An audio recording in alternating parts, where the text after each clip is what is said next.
On the 5th of May, 1672, King Louis XIV of France rode into the town of Charleroi on the French border with the Spanish Netherlands. He was there to inspect an army of 50,000 men in one of the most impressive military inspections of the 17th century. Days later, tens of thousands of French troops marched north through the Spanish Netherlands and into the Dutch Republic, overrunning large parts of the country and threatening Amsterdam. It was a remarkable statement about France's renewed military power under King Louis XIV, the monarch who built the famed Palace of Versailles and became the paragon of absolutist rule in early modern Europe. Contemporaries were in awe of Louis and his power and mimicked his style of rule long after his own time. Yet, at the same time, they loathed him as a man who wanted to dominate Western Europe and waged war after war in an effort to do so. His 72-year reign was the longest of any monarch in human history. But was it a success, or was it a failure? This is the story of King Louis XIV of France, the Sun King.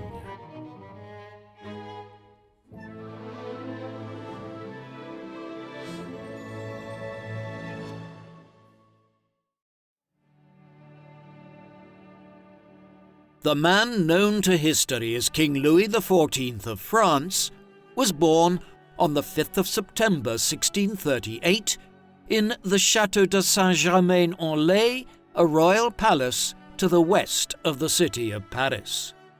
Louis's father was King Louis XIII of France.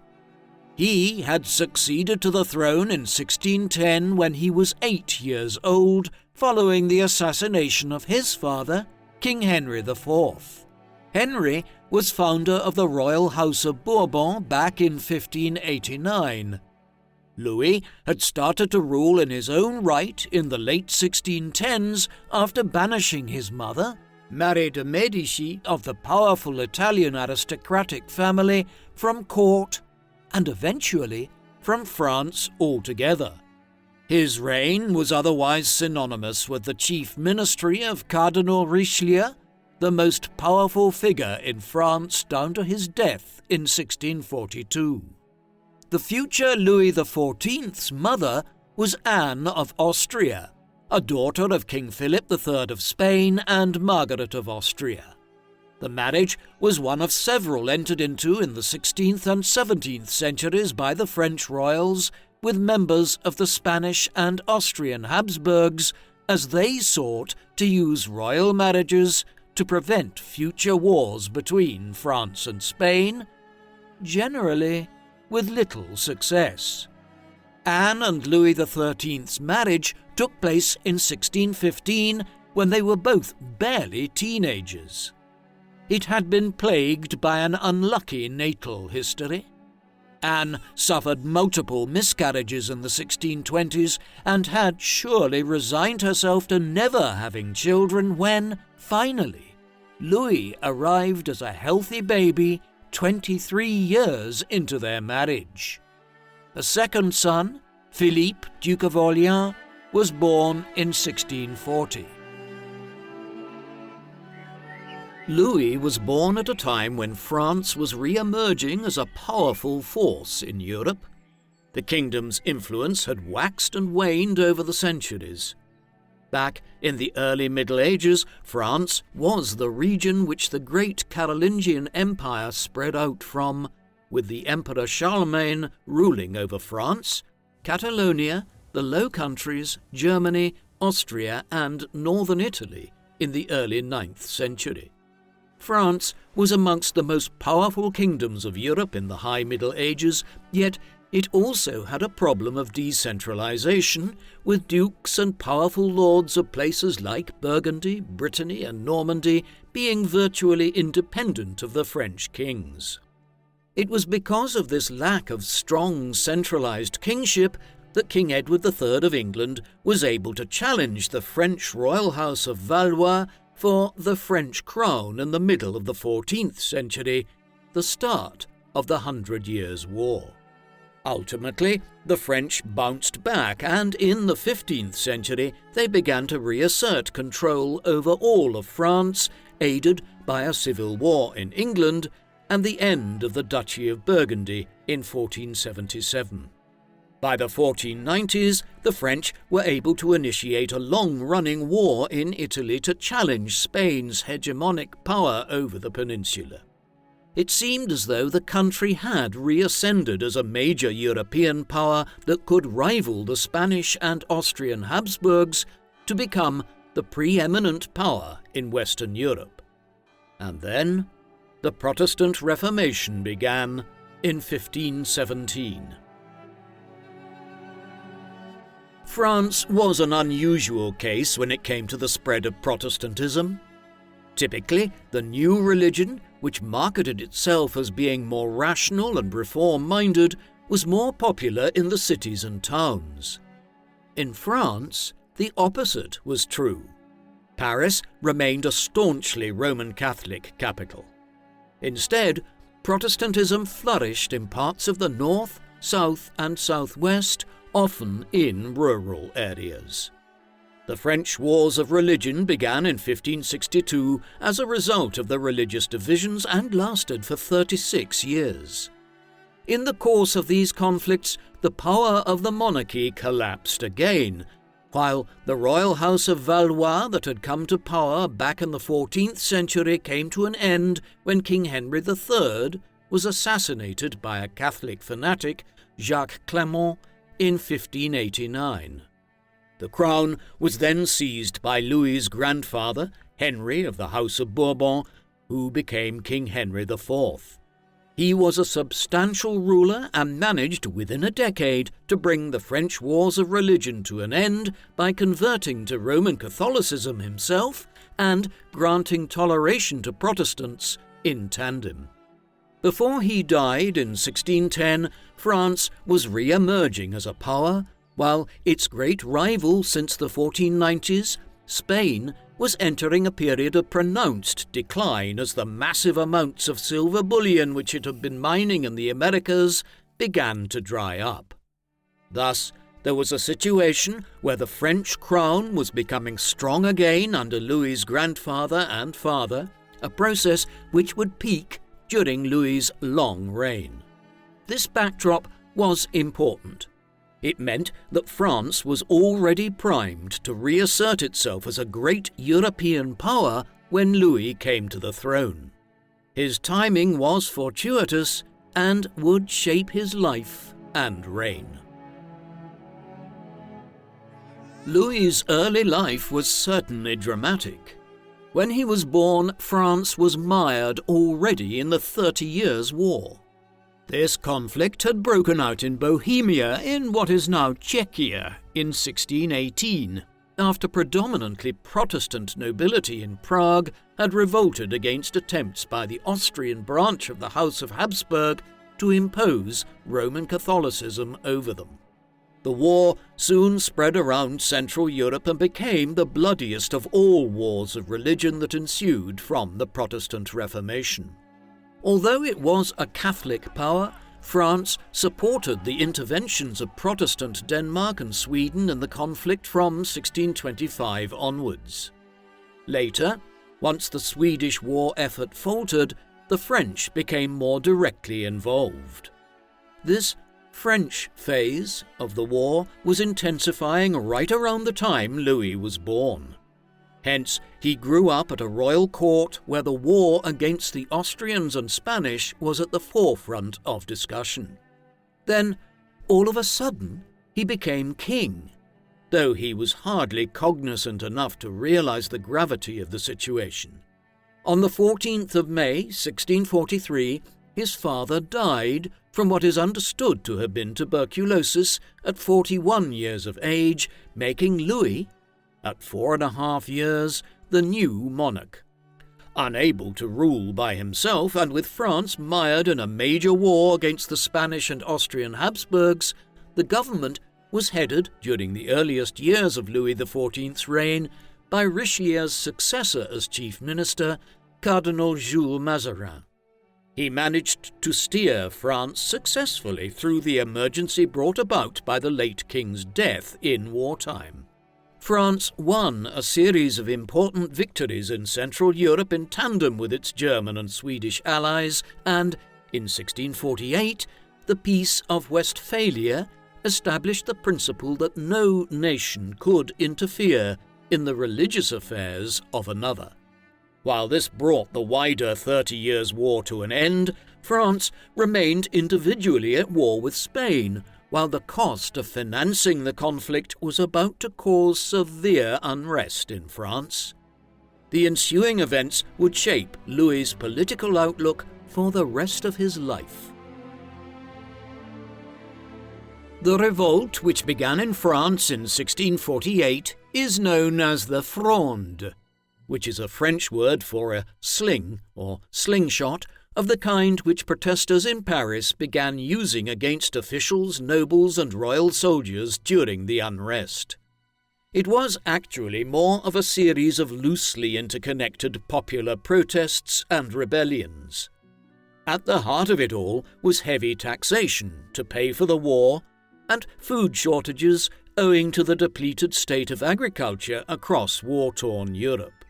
In Paris, the Crown faced violence and riots led by common Parisians unhappy with their living standards, while there was also an elite revolt led by the nobles and senior figures within the cities and towns who wanted to reacquire the kind of independence and power that they had frequently held in centuries gone by in France when the Crown was in a weakened position. By the time the unrest broke out in Paris, Louis was a child of 10 years and was now quite conscious of what was happening around him. Moreover, the Fronde dragged on intermittently for the next 5 years. Therefore, Louis's formative years were spent watching violence erupt from time to time on the streets of Paris and having his royal power, which he was only becoming conscious of the existence of, challenged by the nobility and other groups. All of this instilled a deep distrust in him of the people of Paris and made him determined to centralize power into his own hands. In seeking to understand why Louis became such a zealous promoter of the idea of royal absolutism or absolute royal authority, and why he moved his entire court to a lavish palace well outside of Paris, historians usually point to the Fronde and its lingering impact on Louis's psychology. Even as the Fronde dragged on between 1648 and 1653, France remained at war with Spain. The conflict continued as both sides were weakened internally. Spain was facing its own revolts in Catalonia, Portugal and southern Italy in the 1640s and 1650s, leading in the end to the loss of Portugal, which the Spanish royal family had acquired control over back in 1580. Finally, worn out by years of war and internal revolts, and with their treasuries decimated and little to show for it, the two powers got down to peace talks and agreed to the Treaty of the Pyrenees in 1659. The agreement was broadly more favourable to Louis, as his realm gained the county of Artois in the Spanish Netherlands and parts of northern Catalonia straddling the Pyrenees around the Roussillon region. The peace terms also provided for Louis to marry Maria Theresa, the daughter of King Philip IV of Spain. The marriage of these double first cousins would lead to 6 children in the long run, 3 sons and 3 daughters born between 1661 and 1672. The 17th century was an era in which child mortality within Europe's royal houses was at an all-time high, and Louis and Maria Theresa were no different. 3 of their children died in infancy and 2 in childhood. Only one, their firstborn child, Louis, would live to become an adult. He would preserve the French royal line. By the time he was born in 1661, his father was ruling France in his own right. He had first been declared of age to rule in 1651 and was only crowned in 1654 after the disturbed years of the Fronde had passed. In the period that followed, Louis slowly began to play a more active role in governing France. He took the reins of state fully when Cardinal Mazarin died in March 1661. By the time he started to rule the state himself fully in the late 1650s and early 1660s, Louis's political views had become completely apparent. It would be an understatement to say he was a staunch believer in the concept of royal absolutism.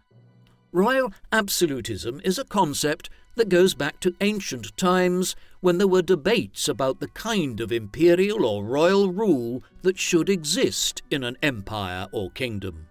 The Greeks, for instance, abhorred the idea of Oriental rulers in Persia and other parts of the Near East having their subjects prostrate themselves before them at court. The early Roman emperors went out of their way to present themselves as the first citizens of Rome rather than as absolutist ruler.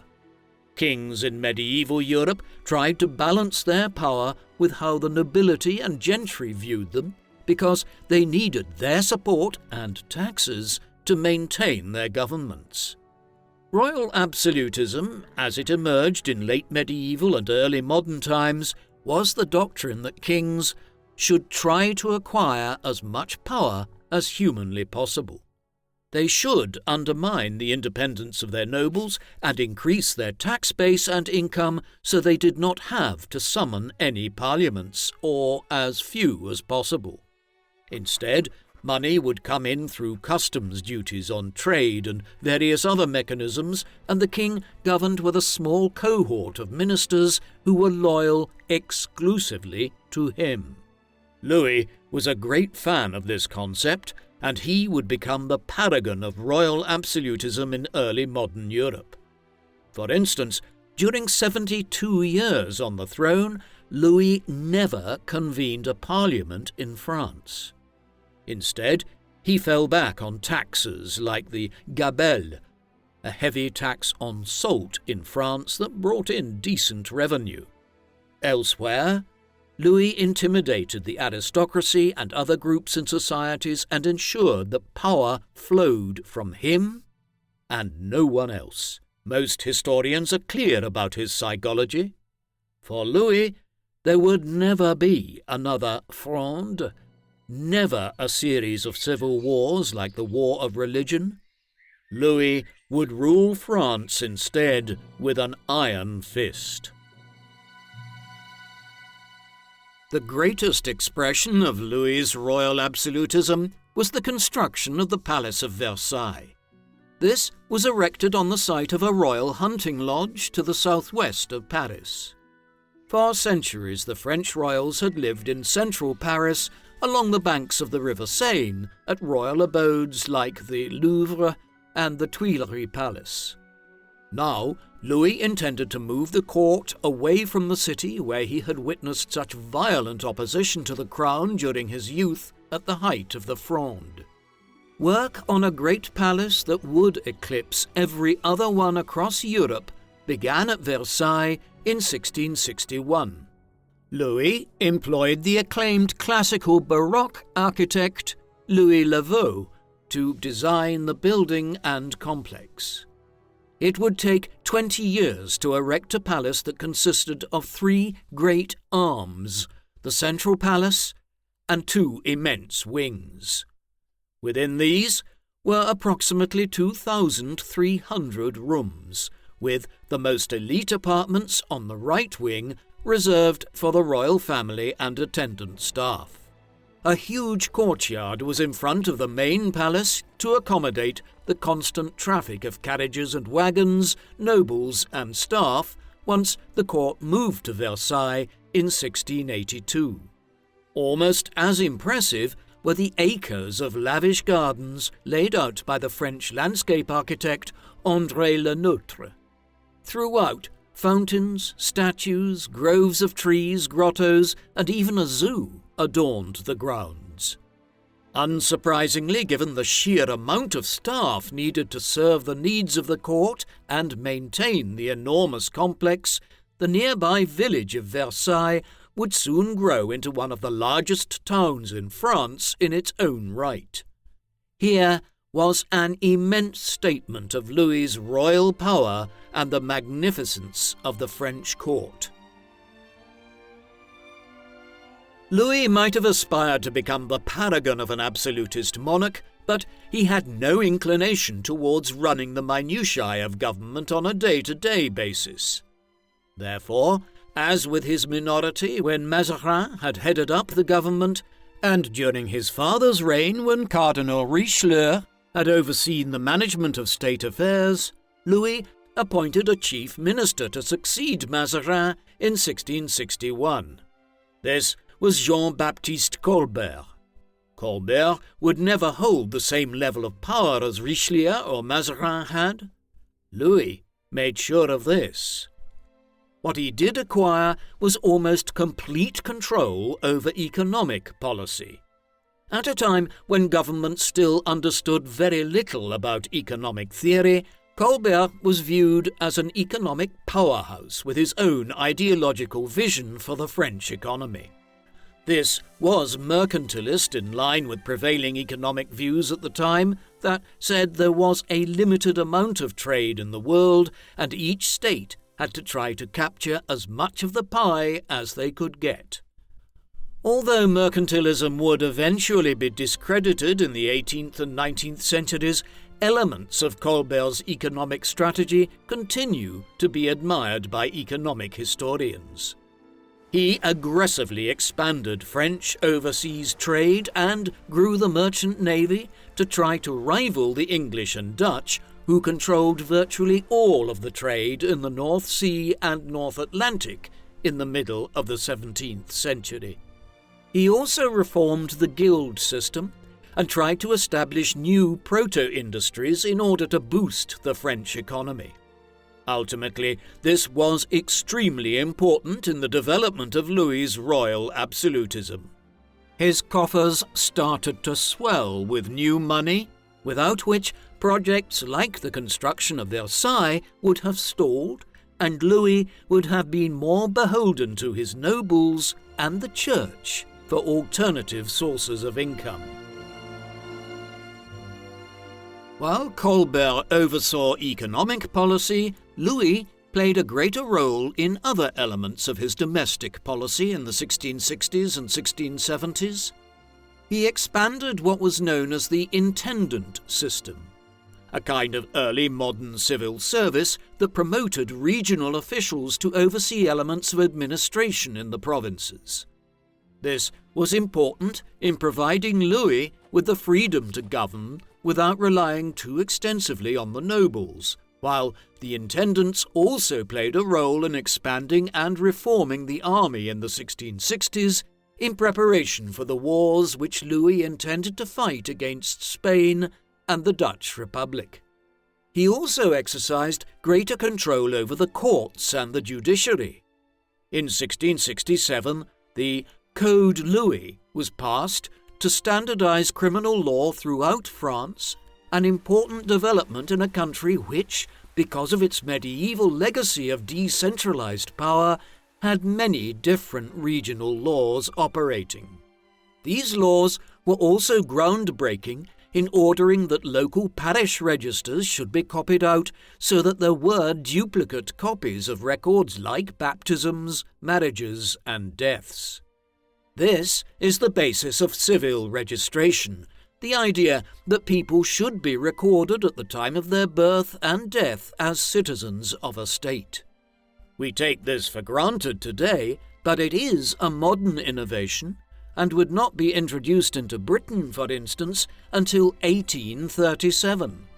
Full civil registration was not introduced into France until 1792 after the French Revolution, but the 1667 ordinances instituted an embryonic version of it. Again, there were clear reasons for this. If you can record who lives in your kingdom with a greater degree of accuracy, then you can tax them more efficiently. In turn, you do not have to ask your nobles or gentry for money, and you do not have to convene Parliament, which Louis never did. Colbert was also a critical figure in encouraging Louis to adopt a more expansive colonial policy. France's colonial experiences up to the early 17th century had mirrored those of England. While Spain and Portugal were establishing great overseas empires in the Americas, Africa, India, and the East Indies in the 16th century, the English and French were exploring the eastern seaboard of North America and trying to set up their first colony there, in Florida in the case of the French.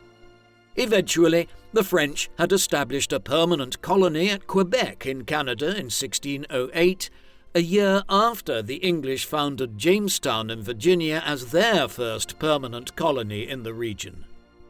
Then the English had zoomed ahead. By the start of the 1660s, the French colonies in Canada consisted of simple trading outposts up the St. Lawrence River, while tens of thousands of English settlers were living in New England and the southern colonies around Virginia and the Carolinas. Colbert convinced the king that France needed to catch up. Under Louis's patronage, the so-called King's Daughters, approximately 800 young French women, many of them orphans, were sent out to Canada to try to encourage increased French settlement there. An estimated 20 million North Americans are descended from the King's Daughters today. Such was their impact.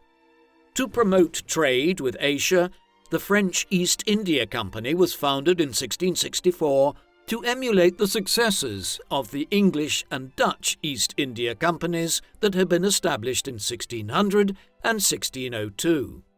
The French also acquired a number of important sugar colonies on the smaller islands of the Caribbean during Louis's reign, while by the later parts of his reign, a plan was developing to expand from the mouth of the Mississippi River northwards towards the Great Lakes to link up with the French colonies in Canada and contain the English presence to the east coast of North America. The land where the French began this process was named after the king, Louisiana. Even though Louis's reign was important in the growth of France's overseas empire, he was known primarily for his wars in Europe. During the 72 years he was on the throne, France was at war for nearly 50 years. These were not minor wars. They were often pan-European conflicts that defined the politics of the era, and in a sizable percentage of cases, Louis was either responsible for the war breaking out in the first place or for prolonging them for many years.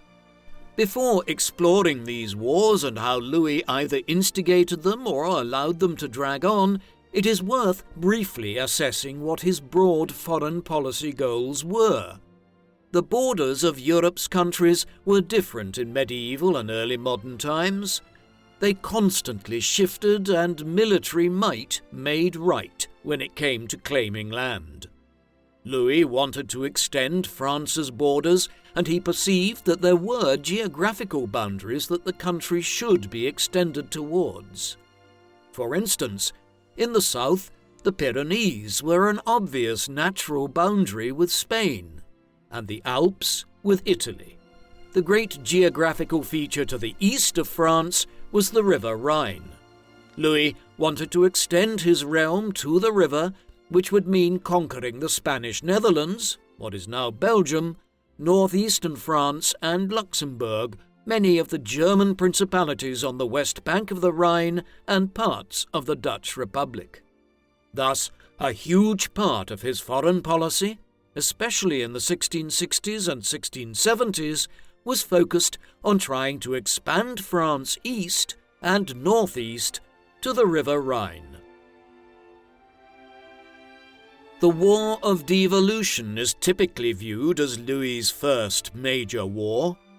This is something of an oxymoron, as France had spent the first 16 years of his reign at war with Spain. However, that war had already been underway for many years when Louis came to the throne, and he was not ruling in his own right during it. Therefore, it is viewed as a kind of legacy of his father's reign. The War of Devolution, by way of contrast, was very much a product of Louis's foreign policy goals. It began in May 1667 and lasted a year until May 1668. In the 1660s, there were parts of modern-day France that were controlled by Spain as a legacy of the Burgundian inheritance of 1477, when the Duchy of Burgundy had ceased to exist and its lands passed to the House of Habsburg. What this meant in practice was up to the 1660s, Spain controlled the Franche-Comté, or Free County, in eastern France, bordering the Alps, and the Spanish Netherlands also extended into the northeast of France. Louis wanted these lands, and in 1667 he went to war with Spain on the basis that they should have formed part of his Spanish wife's dowry, according to an obscure law known as the Jus Devolutionis, which the name the War of Devolution comes from. It was a short conflict. Spain was exhausted from a century of geopolitical overextension, and its coffers were empty, whereas France was reasserting itself as a force to be reckoned with now that its revenue was growing on the back of a sustained period of internal stability in the late 1650s and 1660s. With an enlarged army, the French invaded and occupied large parts of the Spanish Netherlands. In the Treaty of Aix-la-Chapelle, Louis relinquished the Franche-Comté, which his forces had occupied, but he annexed a significant chunk of what is now northeastern France, including the city of Lille and towns like Cambrai, Tournai and Charleroi. This established a lot of the border between modern-day France and Belgium. The War of Devolution was a trial run for Louis's greater goal to reduce the power of the Dutch Republic and claim some of its territory.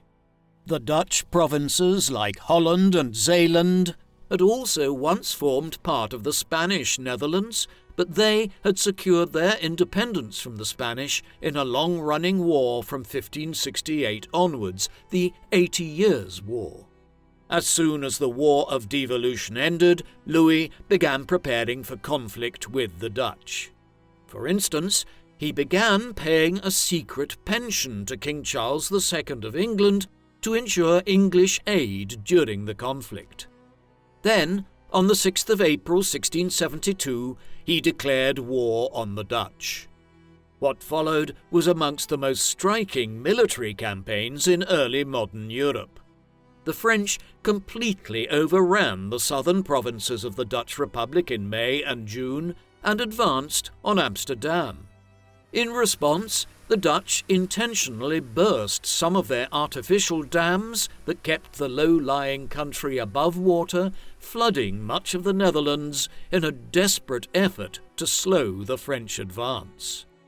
The entire event became known as the Rampjaar, or Disaster Year, an event which brought the Dutch golden age of the 17th century to an end. That being said, the French failed to follow up on their initial military victory, and the Spanish and Austrians soon joined the war on the side of the Dutch.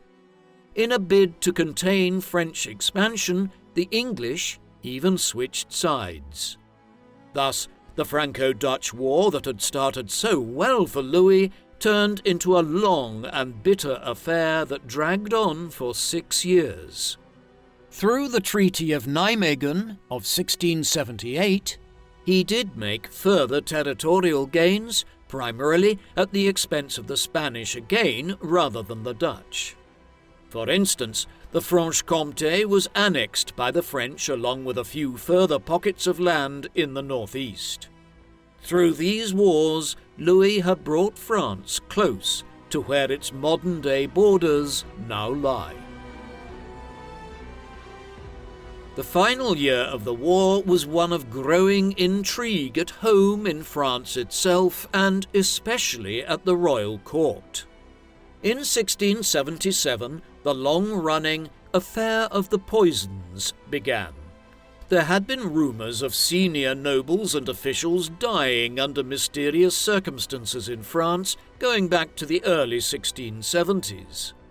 These coalesced in 1677 when a fortune-teller by the name of Madeleine de Lagrange was arrested on suspicion of both murder and having carried out a series of forgeries.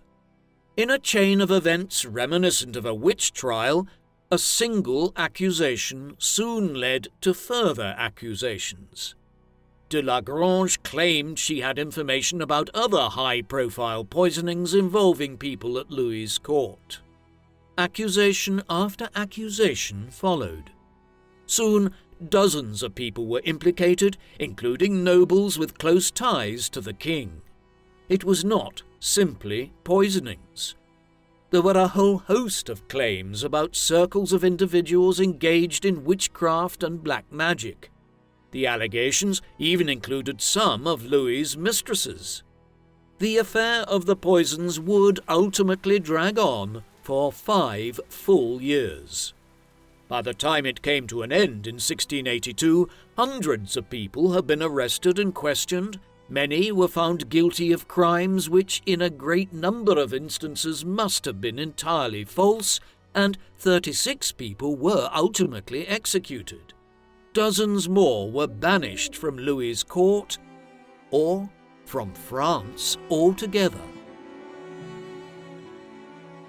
As the affair of the poisons was dying down, the French royal court officially moved to Versailles in 1682 after 21 years of construction work. This was not simply a case of Louis and the royal family moving home. It involved hundreds of senior aristocrats and thousands of minor nobles, courtiers, their families and staff all relocating to Versailles. A large chunk of the more important aristocrats acquired apartments within Versailles itself. Others began to build chateaux and homes in the wider region.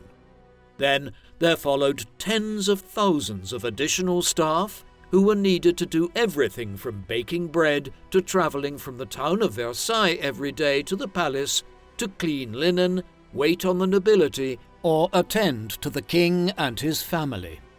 This was an early modern equivalent of building a new administrative capital in the way that, for example, Brazil built Brasilia as a new administrative capital back in the late 1950s and early 1960s. Life here was lived according to a rigid hierarchy, both in terms of the social order and how daily events occurred. We actually have a fairly good idea of what Louis's schedule was like. He rose around 8:30 a.m. and was immediately surrounded by a mass of servants. For example, a medical check was carried out each morning. Then he was shaved and he dressed in the elaborate attire that was typical of early modern courts.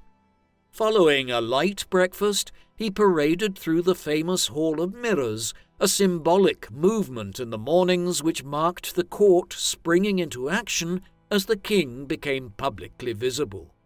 Louis conducted work in the morning as he met with his ministers, a mixed bunch after Colbert died in September 1683. The afternoons were reserved for hunting in the massive deer parks attached to Versailles. Then Louis might work for an hour or two in the early evening before presiding over whatever social event the court had planned for the night in question. Depending on the time of year, these could be lavish celebrations involving hundreds of nobles and courtiers each evening, as well as visiting dignitaries. And then it was back to the royal apartments for a formal undressing by his many servants. In the morning, the whole process started all over again. This was life at Europe's most impressive new court. Louis became a widower shortly after the move to Versailles. His relationship with his Spanish wife had always been strained. The king was a serial philanderer who fathered well over a dozen illegitimate children that we know of, and probably a significantly larger number. 4 of these, between 1663 and 1667, were with his long-term mistress at the time, Louise de la Vallière, a woman whose position at court was very public and whose presence was a humiliation to the Queen.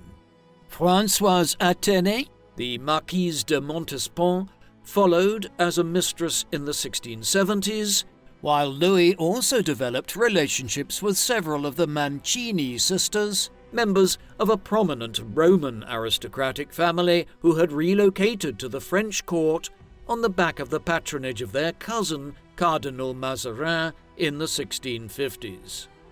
The Queen, a pious, quiet and charitable woman, briefly regained Louis's favour as a result of the affair of the poisons, during which several of the king's mistresses came under suspicion.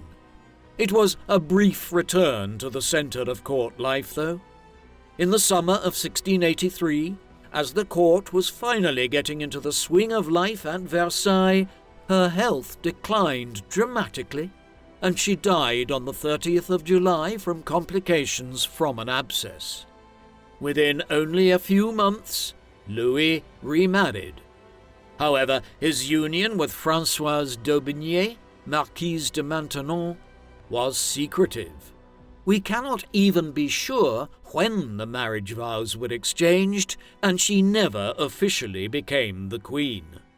They remained married down to Louis's death more than 3 decades later.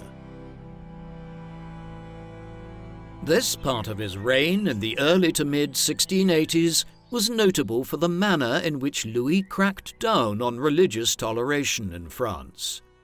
His grandfather, King Henry IV, started his political career as leader of the Protestant faction in the French Wars of Religion.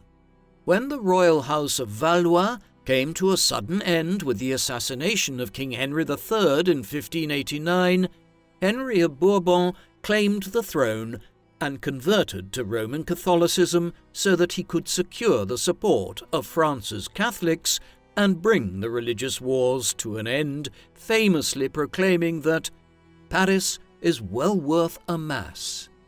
Then, in order to secure the peace, in 1598 he issued the Edict of Nantes. It was a compromise that affirmed the primacy of Roman Catholicism as the state religion, while also granting a large degree of religious toleration to Protestants, known as the Huguenots in France. The matter rested there for the better part of a century, but by the early 1680s, Louis was determined to crack down on the toleration once granted to the Huguenots. It was not that Louis was a particularly zealous Roman Catholic. It was more the case he saw religious uniformity as being an extension of his absolutist royal power. The French Church had substantial independence from Rome, and the king exercised a large amount of control over it. Therefore, Louis wanted France to be a monolithically Catholic country so that he could hold even greater control over religious life and all that came with it. Years of persecution of the Huguenots began in 1681 in the form of dragonnades, whereby soldiers were billeted on Protestant communities, essentially placing them under martial law. This was followed by the Edict of Fontainebleau of 1685. Through this, Louis basically revoked the Edict of Nantes that his grandfather had issued 87 years earlier. Hundreds of thousands of Huguenots fled France in response, travelling to places like England and the Dutch Republic, or even North America and the Cape Colony in southern Africa, where they became a core part of the developing Boer community. This was but one part of Louis's religious crackdown, and the Jansenists, a movement within the Catholic Church, also encountered royal persecution during Louis's reign. Louis's attempts to control French society extended beyond politics and religion into the cultural world. He was a great patron of culture that he viewed favourably. For instance, the great French playwright Molière reached the peak of his success in the 1650s and 1660s under Louis's patronage, even though elements of his plays in the 1660s included thinly veiled commentary about the king's marriage and mistresses. Molière's troupe was able to set up at the Palais Royal and performed for the king and the court many, many times. The king even took part as a dancer in a non-speaking role in a performance of Le Mariage Forcé, the forced marriage, in 1664. Molière is considered France's greatest playwright to this day, a position he obtained to a considerable degree because of Louis's royal patronage. Similarly, Louis was a consummate supporter of musicians such as Jean-Baptiste Colbert, and many painters and architects whose work reflected the supposed splendour of his reign and the might of France. On the other hand, he was capable of being very censorious when it came to work he did not agree with. The philosopher and scholar Pierre Bayle, a leading figure of the early Enlightenment, fled to the Dutch Republic in the early 1680s on account of his work coming under close scrutiny by the royal censors in France. By the latter stages of his reign, royal censorship of books in France was expanding in a way which stunted the growth of knowledge in France and gave Britain and the various German states an advantage in the 18th century in terms of scientific and technological development. Things could have worked out differently in England and Britain. The country spent most of the 17th century locked in a battle between Parliament and the gentry on one side, who wanted Parliament to hold more power over things like taxation and religious matters, and the Crown and its supporters on the other. The monarchs of the House of Stuart after the relatively successful reign of King James I were generally men who wanted to establish a form of royal absolutism in England that would mirror that found in countries like France under Louis. Charles I ended up at war with his own people in the 1640s as a consequence and was executed by Parliament in 1649. This didn't stop his sons, King Charles II and King James II, from engaging in similar behaviour following the restoration of the monarchy in 1660. James was the more problematic of the pair. It was known when he came to the throne in 1685 that he was a Catholic in a primarily Protestant nation. Hence, in 1688, a cohort of English nobles offered the throne of England to his son-in-law, William of Orange, the stadtholder of the Dutch Republic, and James's Protestant daughter, Mary Stuart, William's wife. The Glorious Revolution occurred in Britain as William crossed to England in November 1688, and James fled to France in December. Despite France and England's traditional status as rivals, Louis offered James his aid, fearful of the possibility of England and the Dutch Republic being united under William of Orange. This is largely how the War of the League of Augsburg, or the 9 Years' War as it is also known, began, although there was a separate element to it in that Louis was also trying to secure control over the west bank of the River Rhine again, leading to the formation of the League of Augsburg, an alliance of the Dutch Republic, England, and the Austrian Habsburgs to resist his expansionist efforts.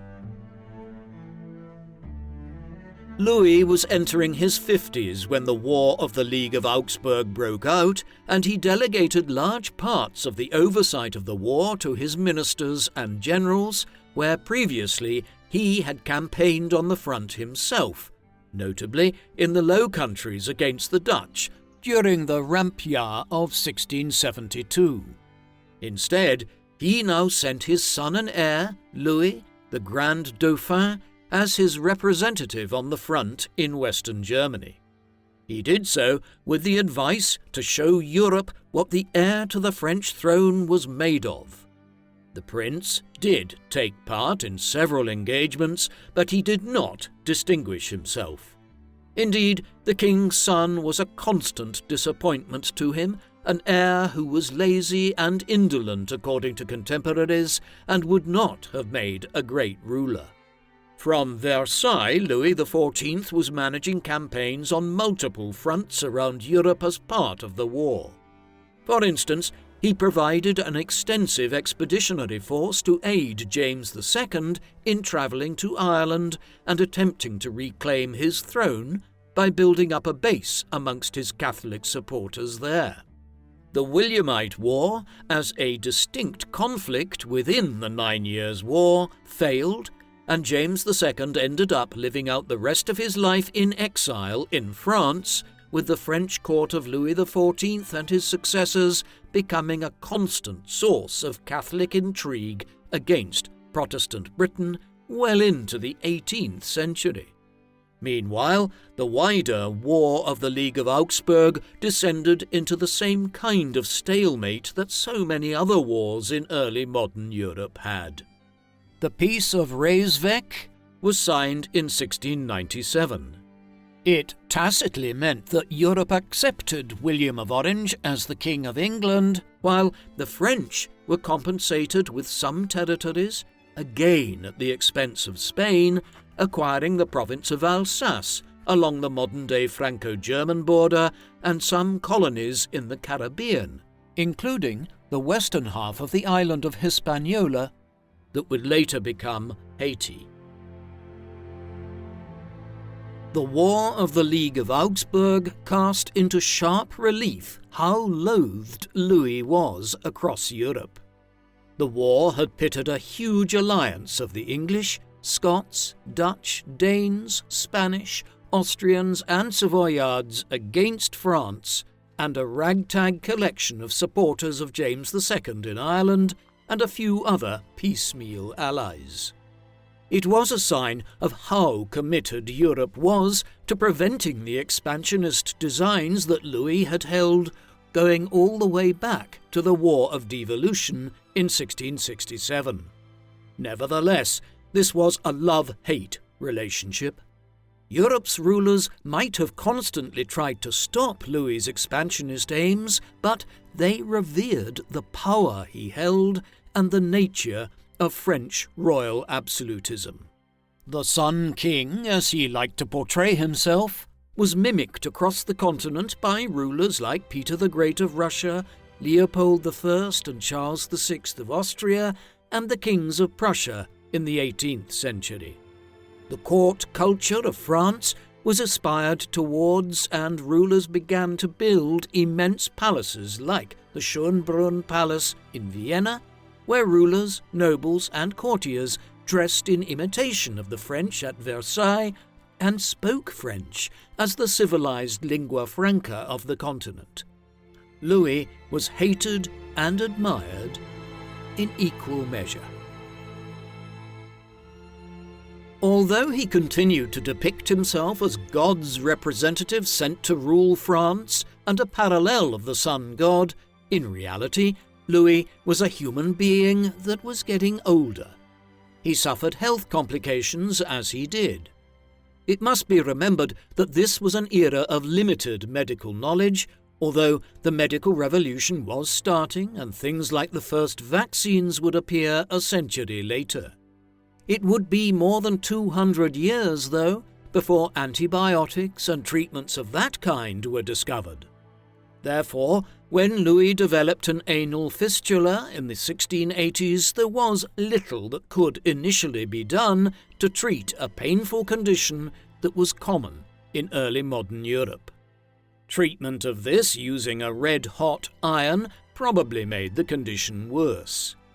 Eventually, Louis's pain grew to the point where he permitted a royal surgeon, Charles-François Félix, to carry out an experimental surgery in 1686 using an instrument he had developed specifically for the operation, what he called the royal probe. Using this, Félix operated on the king without anesthesia and managed to drain the infected canal.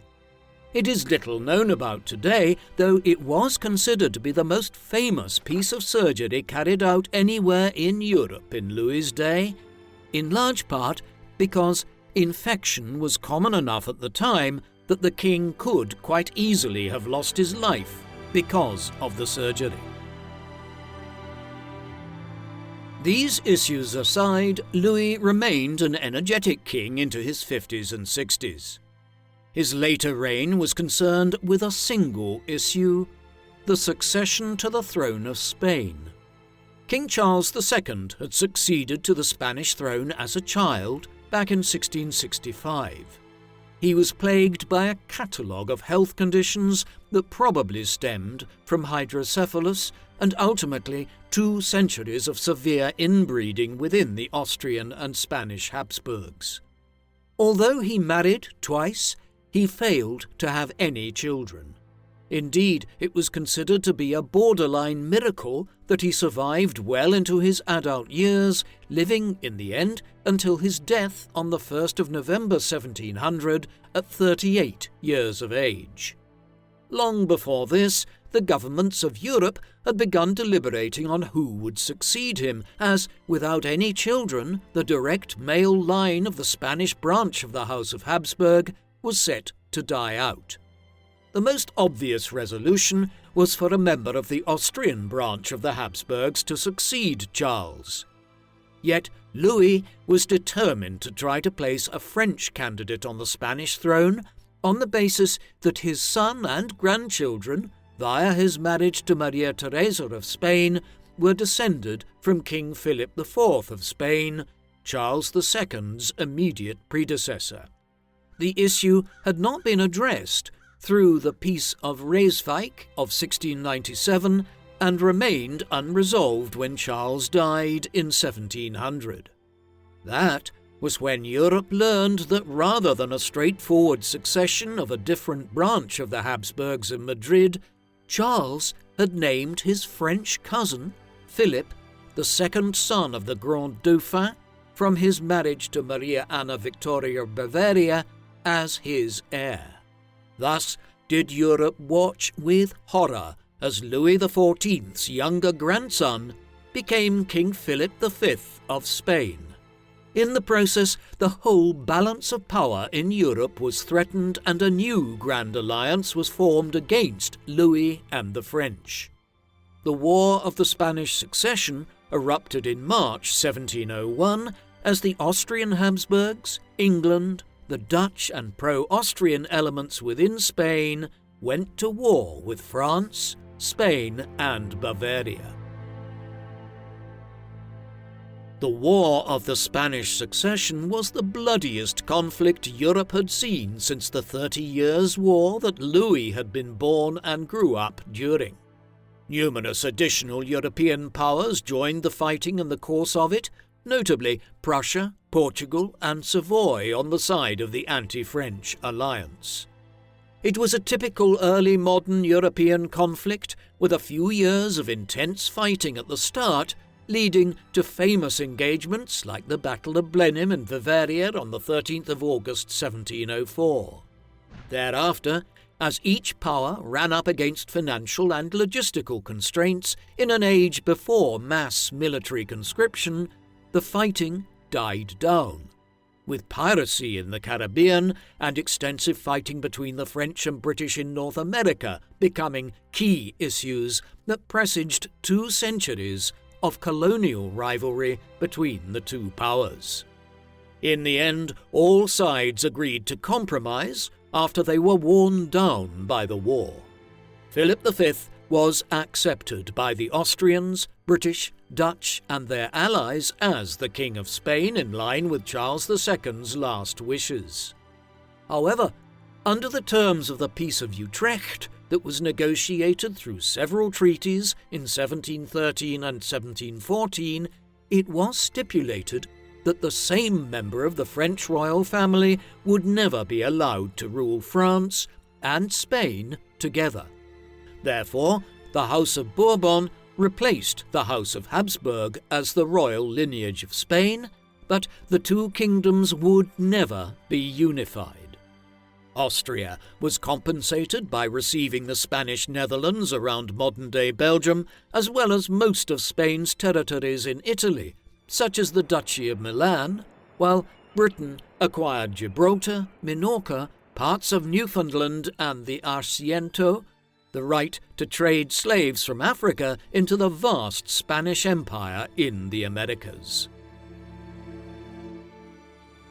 The end of the War of the Spanish Succession was the last major act of the life of King Louis XIV. In 1715, he started to suffer from gangrene, and it claimed his life at Versailles on the 1st of September 1715. He was 4 days shy of his 77th birthday. While monarchs have certainly lived longer lives than him, his succession when he was only 4 years old means that his reign ran for 72 years and 110 days, the longest verifiable reign of any monarch in history. He was laid to rest in the royal necropolis within the Basilica of Saint-Denis in northern Paris. His remains there were exhumed and desecrated at the height of the Terror during the French Revolution in the second half of 1793.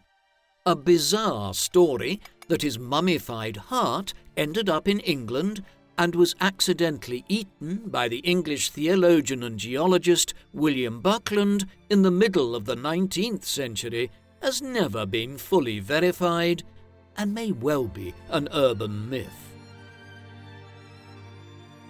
Louis's death and the sheer length of his reign meant that the succession to the French throne was far from straightforward.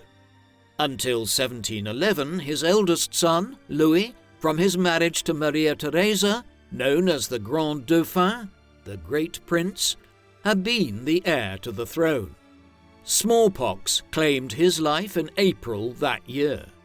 10 months later, the new heir, the Dauphin's son, Louis XIV's grandson, also died prematurely at 29 years of age of measles after refusing to avoid contact with his wife after she had contracted the disease. Louis's grandson and his wife, Marie Adelaide of Savoy, had 3 children, each of whom was named Louis in line with a now established custom within the French royal family. One died in infancy, and the second passed away within a few weeks of his mother and father.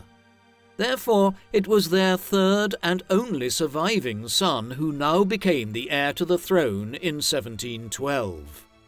He succeeded Louis XIV, his great-grandfather, at 5 years of age in 1715. As such, the implication of Louis XIV having reigned for 72 years was that the succession skipped 2 whole generations of the House of Bourbon. Louis XV would rule for 59 years himself on account of his young age at the time of his succession. The kind of royal absolutism that had been established under his great-grandfather persevered for decades to come, and France's rivalry with Britain became so great that historians now characterize the 18th century as a second 100 Years' War between the two nations. A lot of France's power, though, was based on borrowed money and the illusion of greatness that Louis XIV had so carefully cultivated. In the 1780s, A fiscal and agrarian crisis precipitated the collapse of the system and the outbreak of the French Revolution. In the end, the absolutism that Louis XIV created led to a violent reaction, though it came 3/4 of a century after his passing. At 72 years and 110 days, no monarch has ever ruled a nation for longer in human history than Louis XIV did over France. He would have scratched his name into the annals of history through this feat alone. However, his 72-year reign was also immensely important in the history of early modern Europe.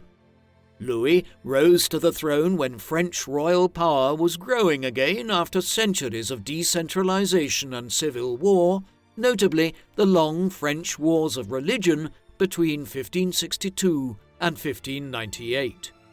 Admittedly, the process had been started under his father and grandfather through the machinations of politicians like Cardinal Richelieu, but it was during Louis XIV's reign that royal absolutism reached its absolute peak in France.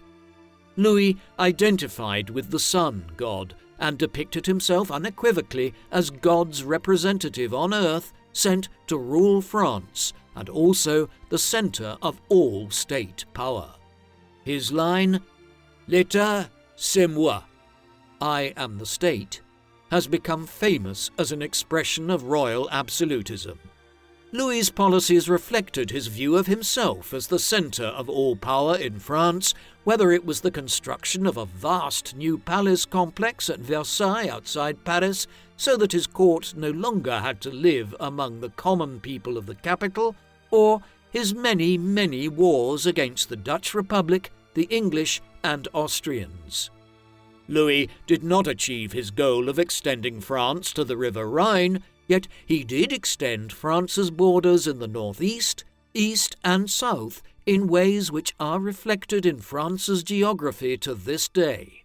Because of his wars of aggression, contemporaries had a mixed view of Louis.